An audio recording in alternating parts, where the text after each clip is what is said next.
नमस्कार, बहुत स्वागत है आपका। मैं हूं आपके साथ सचिन पाटिल। आनंद 24/7 आप देख रहे हैं। न्यूज अपडेट में शुरुआत करेंगे भोपाल से मिल रही बड़ी खबर से।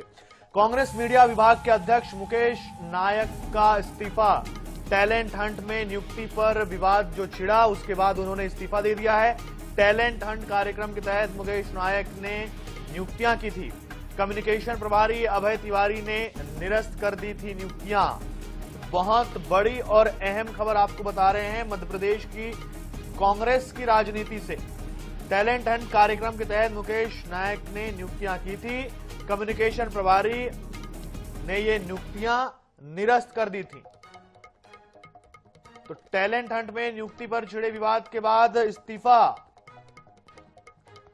तो मध्य प्रदेश कांग्रेस में टैलेंट हंट विवाद गहरा गया है।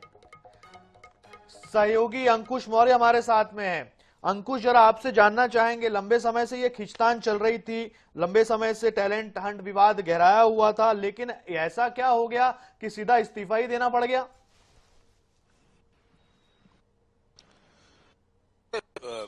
अभय तिवारी जो हैं कम्युनिकेशन हेड हैं, कम्युनिकेशन के प्रभारी हैं। उन्होंने जब ये लेटर जारी किया है 26 तारीख को, उसके बाद ये इनका इस्तीफा आया है मुकेश नायक का। कहीं ना कहीं इसको ये देखा जाता है कि अभय तिवारी पीसीसी चीफ जीतू पटवारी के खास माने जाते हैं, और पिछले 2 साल पहले भले ही जीतू पटवारी मुकेश नायक को लेकर आए थे के मिश्रा की जगह प्रभारी बनाकर, लेकिन ऐसा लग रहा था कि मोह भंग हो गया है, कुछ पटरी नहीं बैठ रही थी पीसीसी चीफ और मुकेश। और ये अब क्या इस इस्तीफे के बाद के अंदर खाने में कुछ ना कुछ गड़बड़ है कांग्रेस में। भले ही वो ये दिखाने की कोशिश करें कि वो संगठित हैं, लेकिन खींचतान अभी भी जारी है।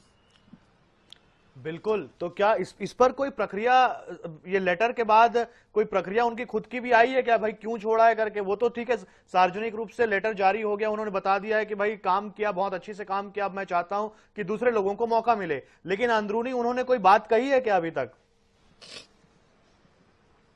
फिलहाल तो वो सामने नहीं आए हैं मीडिया के। अभी उन्होंने खुद ही पहली बार कभी मतलब खुद ही वो जो ग्रुप्स हैं, व्हाट्सएप ग्रुप हैं, उसमें मुकेश नायक कोई लेटर जारी करते हुए नजर आए हैं, दिखे हैं। उन्होंने खुद मीडिया ग्रुप्स में ये लेटर जारी किया अपने इस्तीफे का।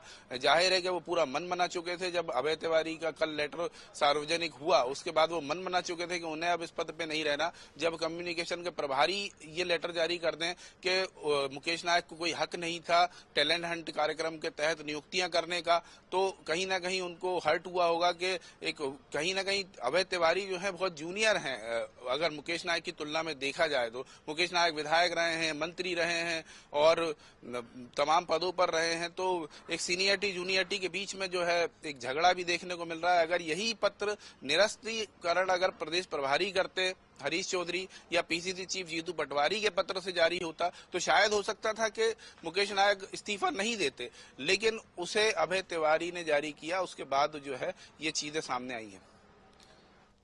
ठीक है, हमारे साथ में प्रवक्ता राम पांडे भी हैं, कांग्रेस से अपना पक्ष रखेंगे, उनसे बात कर लेते हैं। अंकुश, आपको रोकूंगा।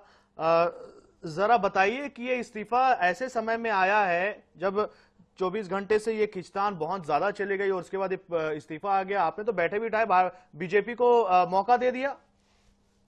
अरे अब इस्तीफा मुकेश नायक जी ने दिया है। पूर्व मंत्री रहे हैं, भागवताचार्य रहे हैं, 2 साल में हमने उनके अंडर में काम किया है, बहुत योग्य है, अनुभवी है, और पार्टी उनको और बड़ी जिम्मेदारी देगी। उन्होंने इस्तीफे के कारण भी बताए हैं देने के। अब भारतीय जनता पार्टी में राष्ट्रीय अध्यक्ष भी 2.5 साल से इस्तीफा नहीं दे रहा है, वहां बेशर्मी से लोग बैठे रहते हैं। उनका एक कौन सा कार्यकारी अध्यक्ष भी कुछ नाम धाम के लिए बना दिया गया है, उसके बाद भी उनके यहाँ लोग इस्तीफा नहीं दे रहे हैं, तो ये उनकी गलती है। और हमारे यहाँ इस्तीफा दे रहे हैं, वो कह रहे हैं कि 2 साल में मैंने बहुत बढ़िया काम किया, अच्छा काम किया, और हम लोग भी, मैं भी प्रवक्ता हूँ, उनके काम से बहुत खुश हूँ। और कांग्रेस तो छोड़िए, भारतीय जनता पार्टी में भी उनके बराबर कोई इतना, कांग्रेस बीजेपी सभी पार्टियों को मिला दिया जाए तो इतना योग्य, अनुभवी और धर्म के ज्ञाता, हर चीज के ज्ञाता, वो बहुत ही अच्छे अनुभवी हैं, और पार्टी उनका उपयोग और अच्छी जगह करेगी और बेहतर जगह करेगी। बिल्कुल, लेकिन आप जितने सहजता से सारी चीजें बता दे रहे हैं कि भाई आगे पार्टी उनको और बड़ा मौका देगी, उन्होंने खुद भी कहा कि भाई मैंने काम पूरी ईमानदारी से किया है, ये तो सामने तो दिख रहा है, लेकिन जो खींचतान चल रही थी वो तो हमने देखा हुआ है। तो उस पर भी तो थोड़ा सा तो प्रकाश मैं चाहूंगा कि आप डालिए कि भाई क्या सही में कोई समस्या थी क्या, कोई सीनियर जूनियरिटी, जैसे कि हमारे संवाददाता ने अभी बताया यहाँ तो समस्या थी सीनियरिटी और जूनियरिटी की। तो विचार विमर्श को खींचतान थोड़ी कहते हैं, बातचीत होती है और बेटर क्या किया जाए, और बेटर क्या किया जाए। और वो तो देखिए पूर्व मंत्री रह चुके हैं, पूर्व मंत्री रहने के बाद भी वो मीडिया अध्यक्ष रहे, मध्य प्रदेश यूथ कांग्रेस के प्रदेश अध्यक्ष रहे, बड़े बड़े पदों पर रहे हैं। तो उनके लिए पद बड़ी बात नहीं है, उनके लिए सेवा करनी बड़ी बात है और बहुत ही ज्यादा योग्य है। तो उन्होंने इस्तीफा दे दिया, उन्होंने कारण भी बता दिया और आगे पार्टी उनको और बेहतर जिम्मेदारी देगी और बड़ा काम पार्टी द्वारा उनको दिया जाएगा। ठीक है, तो जो चलिए, तो राजपाल सिसोदिया भी है, बीजेपी से अपना पक्ष रखेंगे, प्रवक्ता है राम पांडे जी, आप हमारे साथ में बने रहेंगे। डॉक्टर राम पांडे जी, मैं आपको तो बैठे राजपाल जी, आपको तो बैठे बिठाए यहाँ पर एक बार मौका मिल गया फिर से, और ये समझ में आप थोड़ा सा जरा आप भी प्रकाश डालिए कि क्या चल रहा है। अब देखिए, ये तो कांग्रेस का अंदरूनी मामला है, उनके घर की बात है, उसमें हमको कोई मौका नहीं मिला और हमको इस प्रकार की राजनीति करते भी नहीं है। हमें कोई लेना देना भी नहीं कि भाई कांग्रेस में कौन आए और कौन जाए, कोई इस्तीफा देने कौन नहीं दे।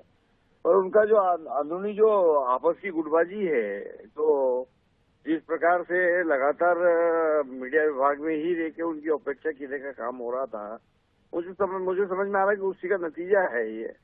और मुझे ऐसा भी लग रहा है कि जीतू पटवारी जी के जो नेतृत्व के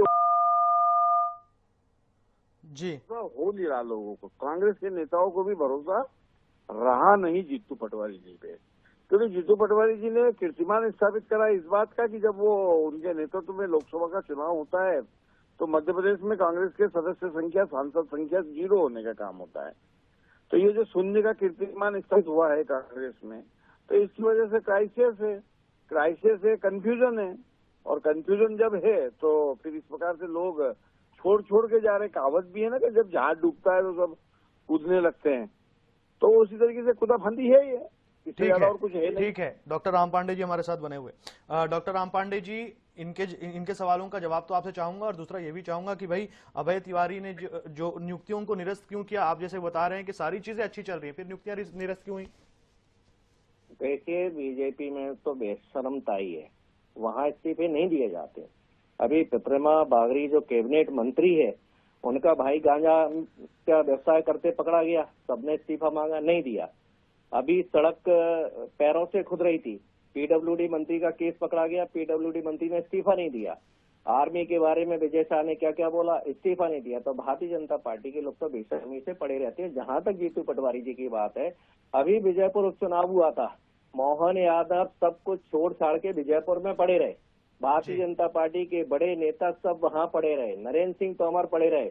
जीतू पटवारी जी अकेले ने हम सब कांग्रेसियों को साथ लेकर मोहन यादव को धूल चटा दी, नरेंद्र तोमर को धूल चटा दी, सिंधिया को धूल चटा दी, इनके राष्ट्रीय नेतृत्व को जीतू पटवारी ने धूल चटा दी और ये जीतू पटवारी पर उंगलियां उठा रहे हैं। बुधनी चुनाव हम 25-50 हजार से हारे थे, जीतू पटवारी के नेतृत्व में वो चुनाव हमने बराबर पर लाकर रख दिया है। तो चूंकि भारतीय जनता पार्टी जीतू पटवारी जी की कार्यशैली से, उनकी आक्रामकता से, उनके अनुशासन से, उनकी सक्रियता से घबराई हुई है, इसलिए एक जो किसान परिवार से आता है जीतू पटवारी जी, एक आम परिवार से आते हैं जिनके खानदान में कोई राजनीति में नहीं रहा है, ये बार बार जीतू पटवारी जी को इसलिए टारगेट करते हैं क्योंकि ये जीतू पटवारी जी से डरते हैं और इन्होंने अपने प्रदेश अध्यक्ष को परिवारवादी बना रखा है। ये ढोंगी और बेशरम पार्टी है, जहां इनके भ्रष्टाचार मंत्रियों को इस्तीफा देना चाहिए, कोई नहीं दे रहा। यहाँ का राष्ट्रीय अध्यक्ष इनका बेशर्मी से वहां टिका हुआ है। आप बताइए, 2 साल पहले जिसका कार्यकाल पूरा हो चुका है वो बेशर्मी से राष्ट्रीय अध्यक्ष बना हुआ है, उसका इस्तीफा ये नहीं ले पा रहे हैं। कितने बलात्कारी इनकी पार्टी में पड़े हुए हैं। अभी अंकिता भंडारी का बलात्कार के बाद मर्डर हो गया, इनके राष्ट्रीय महामंत्री पर आरोप लगाया, वो राष्ट्रीय महामंत्री बेशर्मी से इस्तीफा नहीं दे रहा। तो यहाँ तो बेशरम पार्टी है, ये थोड़ी इस्तीफा देगी। ठीक है राम पांडे जी, मैं आपकी बात समझ गया। राजपाल जी, आरोपों का जवाब दीजिए, बताइए कितने डरे हुए हैं, क्यों डरे हुए हैं, और ये रेपिस्ट की बात कर रहे हैं, आपके बीजेपी के राष्ट्रीय अध्यक्ष तक चले गए, जवाब दीजिए जरा। कहाँ चले गए भारतीय जनता पार्टी के राष्ट्रीय अध्यक्ष? कब चले गए?